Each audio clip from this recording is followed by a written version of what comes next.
Sanbonani, Dumelang Abusheni, hello and welcome to yet another episode of The Unbecoming to Become.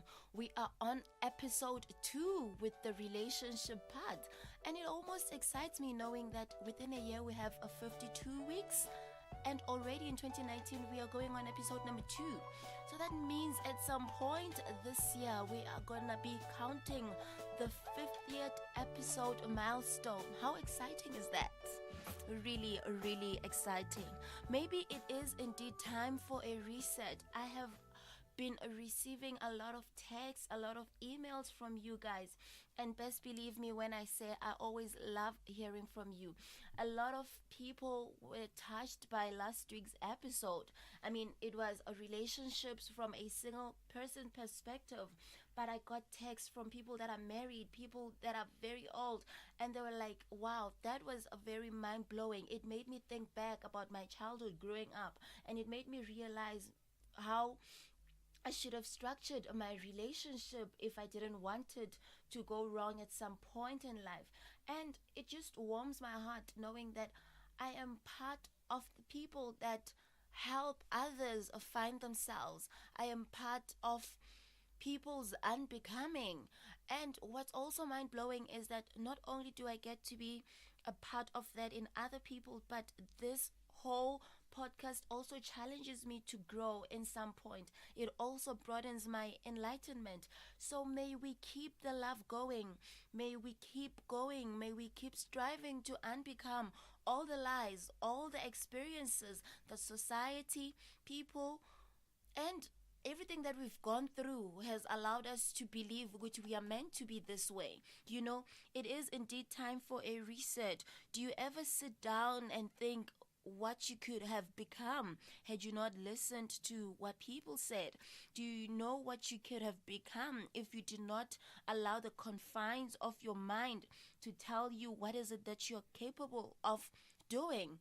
You know, it's indeed time for a reset. It's indeed time for us to sit down and actually take off the coats and learn some of the things that have been so long engraved in our minds.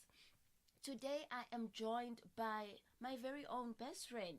Since we are busy with the relationship podcast, I was like, how would it be if we also get perspective from a young married woman? She is 22 this year. We met when we were both doing our first year adverts. I remember I was with our late friend Phumzile, may her soul rest in peace. And I was like, Phumzile, wait, I need to quickly talk to that girl because she's from the hood. I need somebody that I can at least travel with. And so I got to Lebu and I was like, hey, Gyautseba from Kokasi. And listen, I want us to be friends. You know, we're going to travel together because it was a little before we moved into Res. And she was like, yeah, cool, sure, absolutely. And fast forward a few days, we became like the Musketeers. We were the 3 Musketeers.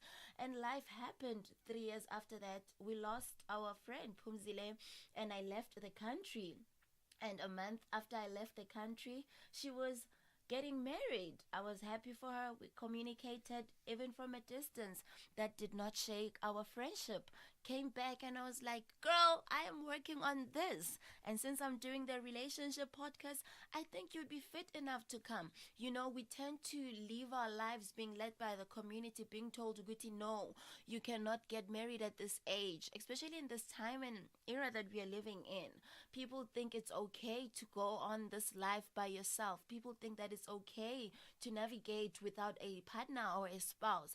But she chose to do the narrative of that. She chose, you know what, I'm going to get my degree and I'm going to get married regardless of what people say or think. So I was like, hey, come on, let's get a relationship perspective from a young married woman. I am joined by Moleboheng Mokwatle, and I think this was also one of those episodes that actually pushed me to think beyond the box, to actually look at life in a different way. I hope you will enjoy this episode as much as I did. We did share a bit of laughs here and there and some pearls of wisdom as well. But I will not get into it. You will hear for yourselves. Like I always say, guys, please do not forget to subscribe. Unbecoming to Become can be found on iTunes, Spotify, on Podbean, my actual website, and very soon it will be on YouTube. I know I've been saying very soon, but within a week or so, I promise we will now be on YouTube. Please do not forget to subscribe, leave a comment, share a thought, or just tell us what is it that you learned from the episode as a whole. I really enjoy hearing from you. And from me to you, adios. Let's meet on the other side of the show. Mwah.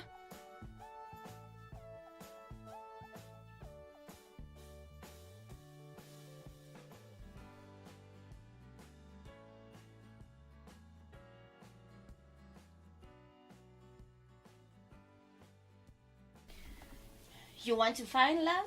Then you have to lose your fear. You want to stay in love? Then you definitely have to lose your ego.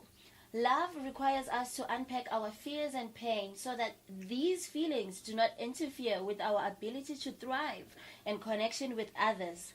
Sanbonani Dumelang, hello and welcome to the Unbecoming to Become podcast with me, Eunice Temba. If you are a new listener, I'd like to take this moment and welcome you. You are on a journey of unbecoming and unlearning all the things that people, society, and experiences have told you to be. Well, I think I forgot to say good morning. Guys, may the morning joy last with you all day long. Today I am joined by someone who in my eyes is actually very brave. Being told what to do in our societies and being told how to lead our lives. She chose to do the opposite of that. She's a Wits alumni, co-founder and secretary of #Being21. She's her mother's daughter. And even with society's judgment and expectations, she chose to follow what sets her soul on fire. And she said yes to being his wife. I was going to say my best friend, but this one chose to marry her best friend and left me behind. So it's fine. Hello and welcome to the Unbecoming to Become. Moleboheng. How are you today? Hi Eunice, I'm good, and yourself? I'm well. And I'm hi. not. And funny enough, she chose to get married when I was not around. Friends we keep, guys. But it's okay. I made peace. How has the marriage life been treating you? Oh, it has been awesome, I must say.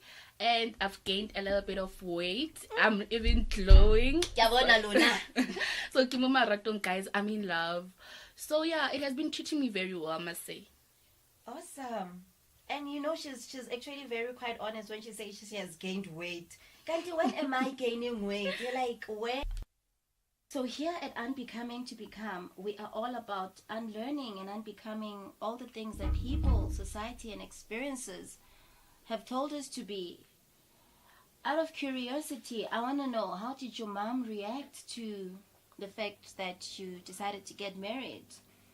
What were society's opinions into this, you know?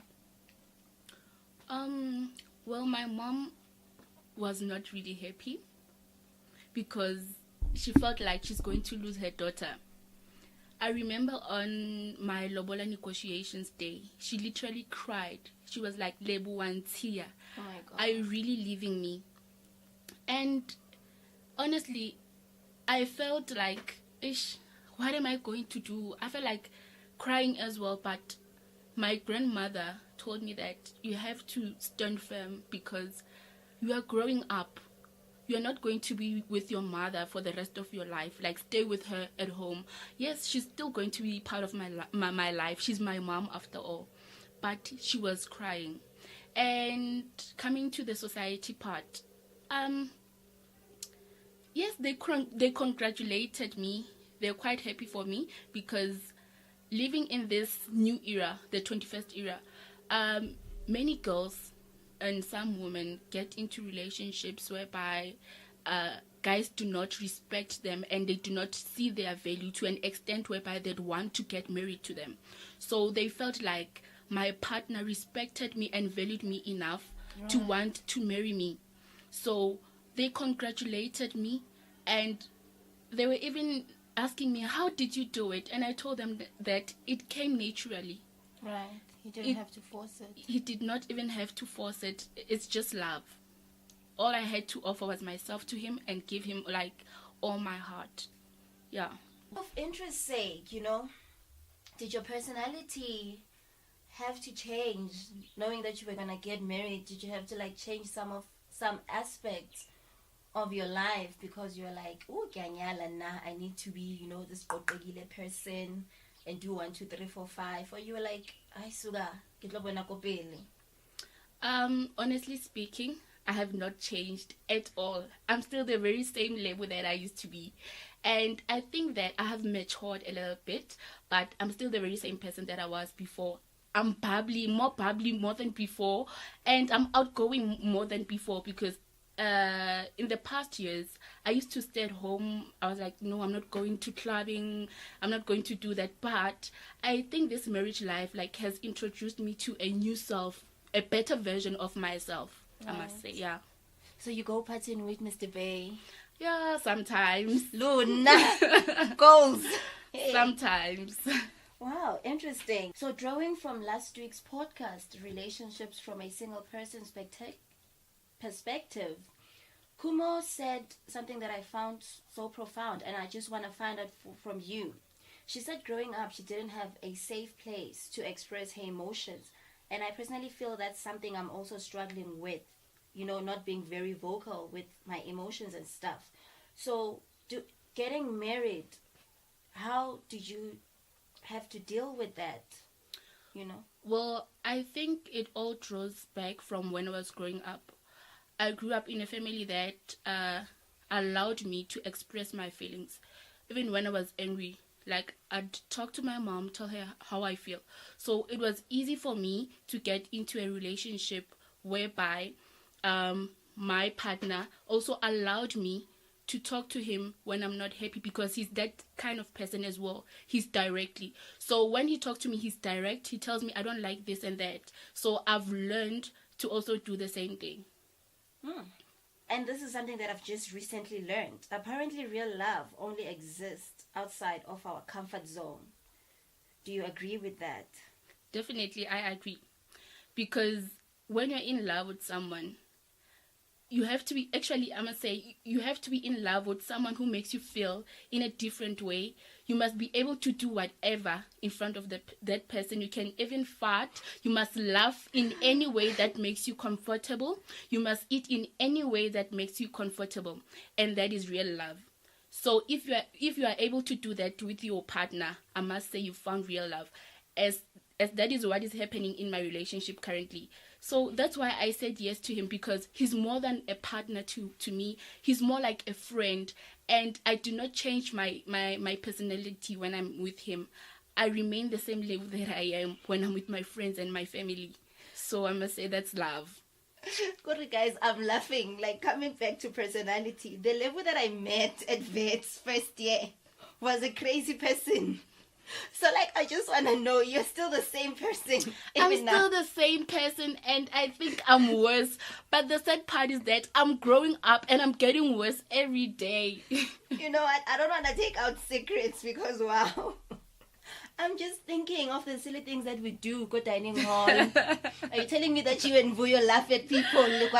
We do a lot. We even gossip. The kind of relationship that we share. We even gossip about people. I would mock people. That's love, guys. That's love. Love is more like being in a friendship with someone. That's how I'd describe it. You don't have to be formal. You just have to be yourself. Let everything, Just flow. All right. Okay, now, coming back into the deep stuff, because they usually say I'm deep, and it's something I cannot resist. It's just in me. Mm-hmm. Out of interest's sake, I just want to know, and probably our viewers are also wondering, our listeners are also wondering, what is it that inspired your decision to get married, more especially at this age, Well, I've been in a relationship with him for 4 years now. So I think that time waits for no man.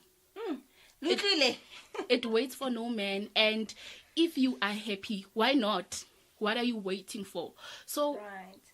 It was a decision that I took after a year he had proposed to me, because he proposed to me few months after we've met. Your significant other, actually your soulmate, he knows from the very beginning that this one is going to be my wife. So if you meet a guy and then he be like, I'm going to marry you one day, from the very get-go, just know that he's your one. Because he did not even hesitate. He was like, you are going to be my wife. And I took it as if he was joking. Right. And he made sure that he proves his point to me. I was really shocked when he sent a letter at home because I had not expected it to be so soon. So I told myself, I was like, you know what, Lebo, time waits for no man. He makes me happy. I'm happy. I love him. And he treats me like I've never been treated before by a guy. So I was like, time waits for no man. I repeat again.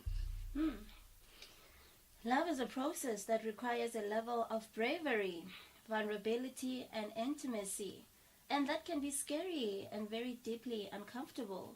But here we are. Some of us are getting married. Some are still holding back. What could be your reason for not getting married at this very age? Just to share your views. I'd love to actually hear from you guys. So knowing that your parents didn't actually stay married, didn't that like give you any hesitations in your mind? Wasn't it like something that you sat down and thought about and be like, what if it also doesn't work out with me? What if? How was the process of overcoming all of those things? Because I know even with family, sometimes they'll be like, at this age, why are you not focusing on your career? Why are you not doing 1, 2, 3, 4, 5? You know, people talk. But like, I just want to know from you, didn't the fact that your parents didn't stay married for so long actually like play a factor or kind of discouraged you from taking this huge decision? Because baby girl, there's no more turning back. Genile. No, my mom always says tatile. So. Okay. Answering your question, Eunice.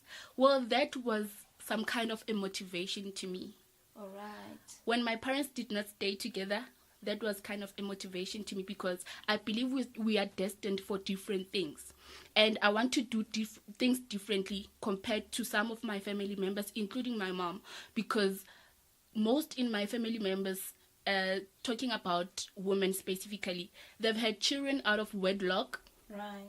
And none of them are married. So I'm the first one to break that cycle. I want to have a family in a marriage. I want to have a family in a marriage, a happy home. Yes, some might say I'm fantasizing. Right. But for me, I'm breaking a cycle that has been long going on my family. Right. So yeah. And I actually like that, you know, some things they say it generational curses, and it just gets to a point where you're like, if this is a generational curse, it stops like me. I'm not gonna allow this to carry on. And I actually love that. I didn't actually look at it that way, you know. Thank you. Wow. I'm mind blown, honestly. Woo! Loving the unlovely. Having read The 5 Languages of Love by Gary Chapman, I came to understand that people speak different love languages. And I also came to learn that there are like 5 love languages: words of affirmation, quality time, receiving gifts, acts of services, physical touch. And I believe that all of these things start at home. I always say that love begins at home. And most cases, these 5 languages are fulfilled at home. It's something that you grow up doing, having experienced. You know, it's something that you grow up experiencing. Words of affirmation, mostly from our parents. I know that I am that child. Whenever my mom says, Eunice, you're doing well at school, keep it up, that motivates me. That keeps me going. And I know for some people, it's quality time. And in relationships, that has always been the thing. Spending quality time with your person. Receiving gifts. Sometimes it doesn't even have to be an expensive gift or something. Just take a walk. Pick up a flower. Pick up something. Get to your significant other and be like, as I was taking a walk, I thought of you. I feel like that keeps the love going, you know. Acts of services. It doesn't really have to be something big. Offer to do the dishes if you're a husband. Be like, my love, today I'm going to cook for you. You know, it makes the other person feel loved, appreciated. The last one, the one that Gary Chapman talks of, it's physical touch. And please do listen carefully. Sometimes it's hugs, you know. being with your partner and just holding his or her hand. It makes them feel loved. And so in this area of love, one thing that I've also come to learn is that your emotional love language and the love language of your partner may be as different as Sesotho from isiXhosa. Regardless of how you try to express yourself using words of affirmation, if your partner only understands quality time, then you will never, ever understand each other. Having said that, I think I have a question for you. You know, inside every child is an emotional tank waiting to be filled. Like I said, the 5 above. Some of us receive love by words of affirmation. Some of us is quality time. And growing up, do you personally think you got all of that, or did you get to recognize your love language and be like, this is my love language and this is how I expect love from my family? I've grown up in a family that is full of love. We share our love in different ways. We do family gatherings, and as you have said in your introductions, her mother's daughter. So I and my mom share a very, very, very close relationship. I'm her second born, but you'd swear that I'm the last born because of the kind of relationship that we share. So I think my tank of love has already been half filled at home, and I met my husband. He just filled it, and then it overflowed with love. Hence, I'm able to give other people love. My family is very loving. I have many cousins, and you'd swear that we are blood sisters. So, as you have said, it all begins at home. Love starts at home. So if you are given love enough at home, you are able to share it with the universe. Yeah. Like I always say, you cannot give love from an empty cup. And so how has the transition been from expressing how you want to be loved and from learning how your husband wants to be loved? Because it's very uncommon that you and your partner actually share the same love language. So how has like that transition been, knowing that, oh my goodness, my husband wants to be loved this way, so this is something that I always have to push myself to do? Funny enough, at first I did not love this guy. So it Oh was my not God. love at DP, first sight. It was not love at first sight, guys. I learned to love him. So, in my own opinion, I believe that that kind of love whereby you learn to love someone is the love that stays longer. Because in that process of learning to love that person, you learn a lot of things about that person. His moods when he's happy, when he's sad, what he likes, what he does not like. And it's a process of getting to know each other better, because I think it's different from love at first sight. So I did not have any expectations from him as to how he's supposed to love me, because we were in a process of learning how to love each other. Hence, our love was growing each and every day as we knew each other better. Goreki interested when you said you did not love this guy at first. Guys, I need a moment to laugh. But I'm being honest, Eunice. Like, wow. This is something that I've never heard in our everyday conversations. Or maybe because I left, I'm missing something. No. I It's don't been know. years I've been dating this guy, but you've never asked me that question before. No, Kore, you like, obviously, because you tell me that you're with someone and I'm happy for you. I feel like I should respect it and acknowledge that you're with someone and that somebody makes you happy. It's not my business to like dig in and try to find out stuff that does not even concern me. But today, you You're know, happy, right? You're good, you know. But like, wait, something came out of this. You learned to love him. Yeah. So how was the process? Bay calls and you have to pick up knowing that you don't love him. You're like, Kiyo mutu ona. Or you're like, you know what, let me just allow myself to go into this. Like, hey. Well, I just don't want to get into too much details. Yes, when he called, was like, you know what, hello, how are you? And I'm fine. You know, and then it was more like a routine every day up until like I learned that this person calls at this time and that time. And I became comfortable with it. And he'd make jokes. You know, that's what we like, girls. Like, And you fell in yeah. love with the jokes. Yeah, So the jokes. wait, He you made didn't me fall in love comfortable. with his pocket like others say. Oh my God. You were like, no, I'm in it for the jokes. Well, the pocket also counts, honestly speaking. It counts. It counts. And I did not even know that he like his pocket is loaded, ne? And I was not even interested in that, and that's not the main reason why I fell in love with him. Right. Because everything was a surprise to me. I remember on our very first date, he came to me. I was like, he was like, I'm coming to you. And how? This guy in a car, you know, everything was a surprise. So, but Just guys, unfolded. yeah. So that was not the reason why I fell in love with him. I fell in love with his inner soul. Like he smile, he made me happy, guys. Even now, he's making me happy. Yeah, I think this one is going to be very interesting to a lot of people. You know, people are scared to get married because, hey, there's Mama Zala in the mix. And those are not the nicest people to deal with. How has yours relationship been, you know? Just out of interest sake.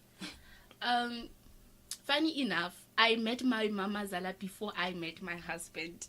What? Yeah, we had a church feast, so they wanted a place whereby they'll just freshen up. And I invited them at my home, and she was like, Wena ungumakoti wam. And imagine, guys, by that time I don't even know like her son. And when she said that to me, I was like, oh, okay. And then later on that day, that's whereby my husband approached me. He wanted my contact details, and I was like, no. So in a way, I think. Wait, so your Mama Zala went home and was like, Mtanam, ndikutholele umakoti. No, we were at church, not at home. All right. But I think this thing has to do with God. Right. Like, God took control. Mama Zara did not say anything to her son. Like, maybe it runs in the blood. Mama Zara liked me and the son liked me. Yeah. So we share a very, very special relationship. I'm more like a daughter to her. I'm not a daughter-in-law. I'm more like a daughter to her because she'd just give me she would just give me a social call randomly, so, and would talk about everything. She'd complain that, how yambona wenzani ngoku, talk to him, you know. So she knows that I have a way of calming him down. Yeah. So it has been great. But I'd like to give an advice. Absolutely. To newlyweds or someone who's in a process of getting married or engagement per se. Ladies specifically, you don't have to be too close with your Mama Zala because when you're too close with her, it's going to turn bad. So you must have that respect for her. She must know that you are there, but for her son, not her. And you have to respect her. You have to treat her as your mother, but you have to set boundaries and know that I don't say this and this to her in order to keep your relationship as normal as it could ever be. Yeah. Right. Thank you so much. Wow, that was a mouthful. I really appreciate you taking your time to share your experience with the Unbecoming to Become community. And I'm thinking that maybe some of our listeners might want to, get in touch with you, maybe ask for advice or anything. So I'm just going to give you a moment to share your, not specifically your cell number, but you can share like your Instagram handle or your Facebook name, There you have it.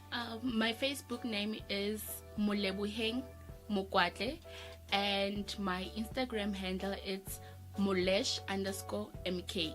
Thank you so much. Wow, it was an absolute pleasure having you. A loving relationship is built on compromise and working with our partner to continuously evolve into our best selves.